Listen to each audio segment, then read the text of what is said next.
Perang Rusia-Ukraina belum menunjukkan tanda-tanda mereda.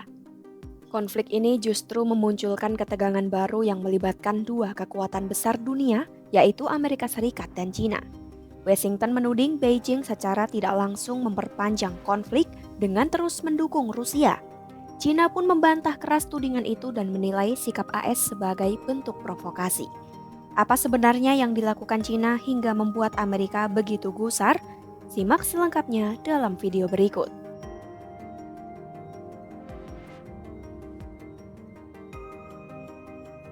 AS menuding China turut memperpanjang perang di Ukraina dengan memberikan dukungan besar kepada Rusia. Tudingan ini disampaikan oleh Menteri Luar Negeri AS Marco Rubio dalam wawancaranya dengan Fox News pada Sabtu 26 Juli 2025. Menurutnya, China secara diam-diam memberikan dukungan kepada Rusia, terutama dalam hal ekonomi dan kebutuhan militer. Ia menilai tanpa dukungan itu, Rusia tidak akan mampu mempertahankan agresinya terhadap Ukraina.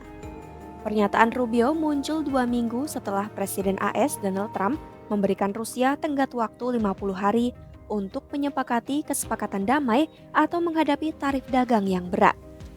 Namun sejak ultimatum itu dilontarkan, Rusia justru semakin agresif. Mereka meningkatkan serangan ke berbagai wilayah Ukraina dan memperkuat posisinya di garis depan.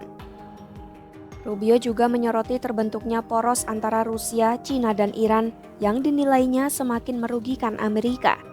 Setelah pertemuan dengan Presiden China Xi Jinping di Beijing, Menlu Rusia Sergei Lavrov menyatakan komitmen kerjasama yang lebih dalam. Xi Jinping bahkan memuji hubungan kedua negara sebagai model baru hubungan internasional. Meskipun China berulang kali mengaku netral, dukungannya terhadap perekonomian dan industri militer Rusia menjadikannya mitra penting Moskwa.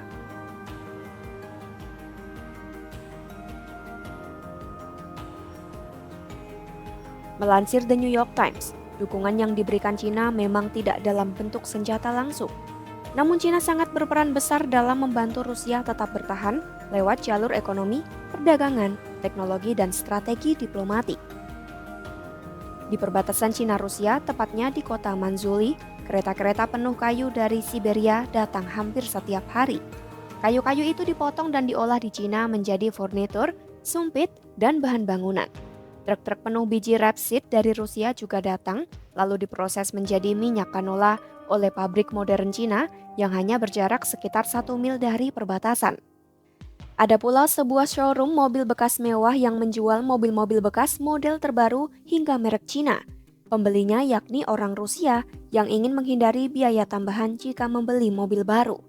Di rak-rak toko di Manzhouli juga terlihat produk-produk dengan nuansa Rusia. Dari gambaran ini terlihat betapa eratnya hubungan dagang China-Rusia. Nilai perdagangan kedua negara sudah melampaui 240 miliar dolar AS pada 2024, naik sekitar 2/3 sejak Rusia menginvasi Ukraina pada Februari 2022. China kini menjadi pembeli utama minyak, batu bara, kayu, dan akan segera menjadi pembeli gas alam terbesar Rusia.